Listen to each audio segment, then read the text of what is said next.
United আরব আমিরাতের আজমানে সামাজিক সংগঠন আস্থার উদ্যোগে আয়োজিত হয়েছে বিশাল এক ইফতার ও দোয়া মাহফিল।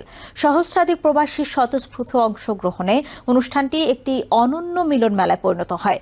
বিশেষ করে কোনো নির্দিষ্ট পদবি ছাড়াই প্রবাসীদের সেবায় নিয়োজিত হওয়ার ব্যতিক্রমী ঘোষণা প্রশংসা কুড়িয়েছে সবার। অনুষ্ঠানে শিশুদের কুরআন তেলাওয়াত ও ইসলামের সাধারণ জ্ঞান প্রতিযোগিতার আয়োজন করা হয়।